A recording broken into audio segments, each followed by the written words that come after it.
I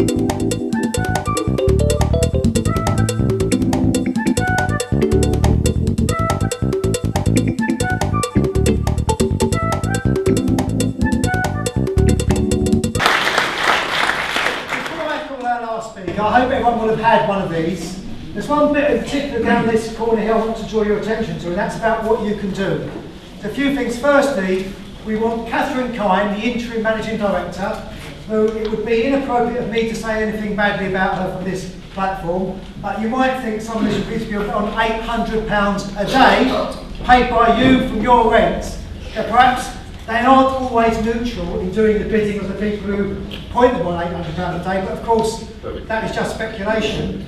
And Nick Sweeney, the Chief Executive, we want them to be flooded by protest, particularly from residents. So please do take this away, take it to your neighbours, get people to flood them in. We've heard that Debbie's appeal is going to be on the 19th of March. We'll be deciding what we do on that day. It may be we feel that's the day for the good old East End tradition of a Beano. The headquarters are in Chalk Farm. We might decide to have a Beano to Chalk Farm. If we do, we hope that as many residents as possible will come along. You might like to see actually where you're run from now in Chalk. You didn't know that Chalk Farm was on the Isle of Dogs, did you? Apparently, either it is or you're in Chalk Farm if they decide it for you. Our final speaker tonight is probably the most important one. I've known Debbie for many, many years, as long as I've worked in Tower Hamlets.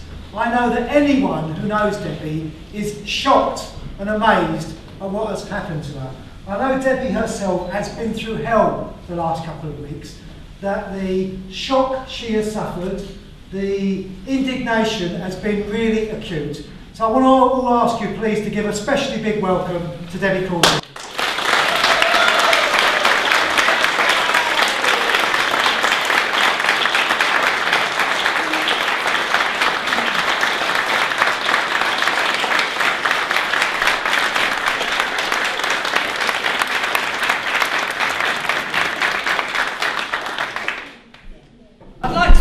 For coming in support of me. Obviously, I'm not a public speaker like the rest of the panel will be.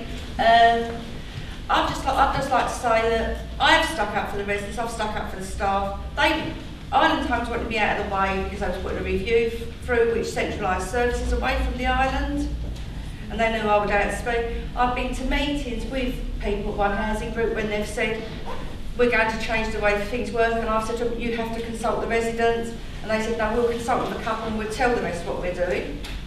And that's what I've had all the way along ever since and that's going back to George Shearing days. You know, that is what we've had to put up with all the way along. I totally believe if an organisation should be resident-led, the residents should be involved. I'm committed to resident involvement, or some people say I should be committed. And I just, for my sins, I actually chose to come over to the island to work. I was impressed with the way that the Toynbee HR people presented their case to us for transfer, and I chose to come over. And I probably did make a mistake, because I could have got a big payoff for Tower Hamlets like all the others did that stayed behind. But I'd just like to thank you all and think that we've all got to work together to beat One Housing, but we can't allow this to continue happening. And I just think that, you know, the support here tonight has been brilliant. Thanks a lot.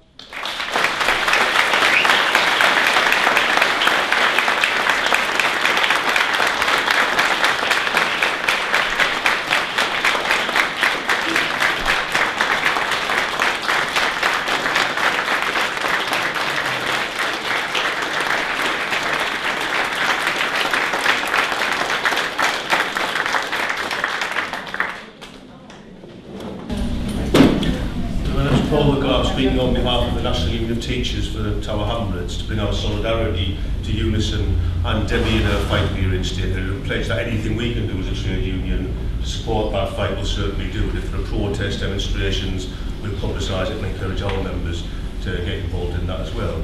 But I used to live until a couple of years ago, I used to live on the Barkentine estate, and I remember the strikes that Derek and people are talking about. And there's been lots of arguments over the years about what the best way forward for housing, and people haven't always agreed. But I think the one thing everybody would agree on is that throughout all of that time, the workers in the housing offices who've done the work done a fantastic job supporting and backing up what residents wanted, and there'll be all sorts of arguments, but work those workers have done has always been impeccable and something to applaud. And the fact that they're now attacking Debbie, I agree very much with what Sarah said.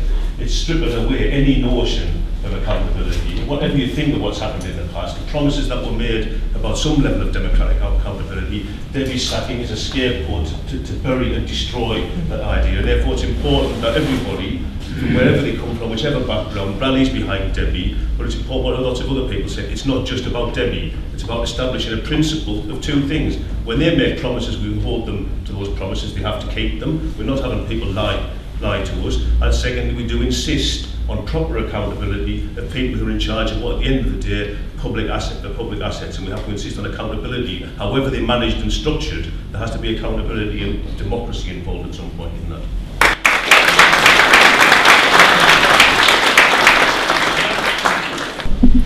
I'd just like to go back to what Sarah said.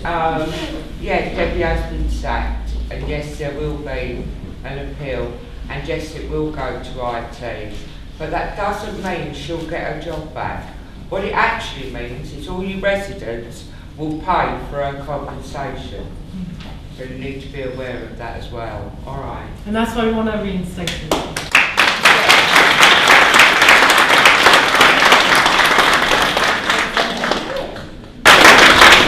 I'm a local resident, and I think although we all detest one housing and we know how they behave, I think our own council should be brought to task as well over this, plus the government. Jim Fitzpatrick has been, Maggie and I have been to see him, loads of people have been to see him. Nothing's happened until this sort of thing happens. They started off with Andy Britton, and it's just gone on and on and on. And whoever had a socialist government selling off their housing stock, for Christ's sake. And they done it because they deliberately let this housing run down, and because they waste so much money making everybody be politically correct and everything else they do, they haven't got the money to do the repairs. And I think the council and the government are absolute disgrace. And Gordon Brown's up at Canary Wharf tonight, so we could go up and have a word with him. But the lady over there said, you know, we'd have to pay, if come to it, Debbie compensation.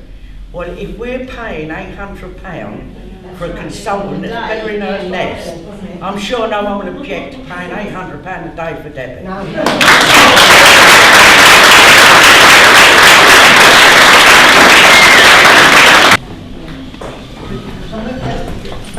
I'm Anna Livingston, I'm a GP up the road in Limehouse, and I really want to express very strong solidarity with Debbie. I'm also Secretary of Keep RNHS Public Tower Hamlets, and I'm also a member of our GP's local medical committee, which is very strongly against the privatisation that's going on in public services locally. As a GP, I see all the time the dreadful situation of people's housing and the way it's affecting their health and the way that lots of people are crammed into one room, and it's an irony that at the same time you have all the yuppies living down the road with bedrooms that are big enough for 6 families to live in, and even empty buildings sitting there because nobody can afford, because the council won't pay for people to pay them to live in these houses who need them. I want to point out that down the road here we have the Barkentine Clinic. We health workers were led by you, the residents, in a big local campaign to stop the Barkentine Clinic from being sold off into housing development. And now we have a really big super clinic. There are problems. It's a PF, it's a private initiative in terms of building the building, but it's an NHS clinic. We've got maternity services upstairs, and this is a victory that you, the tenants locally, won, and we, the health workers, came in behind you. We can win this. We need to campaign together, and we need to fight to defend public services in Tower Hamlets. Victory today.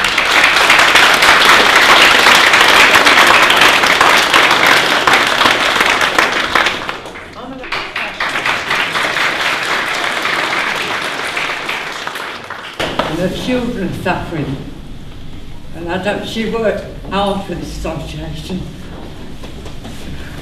Half 11 at night she was working to get them going. Even when we was on holiday, they was phoning her for her to give them what they wanted. They didn't know what they were doing, and she was able to do it.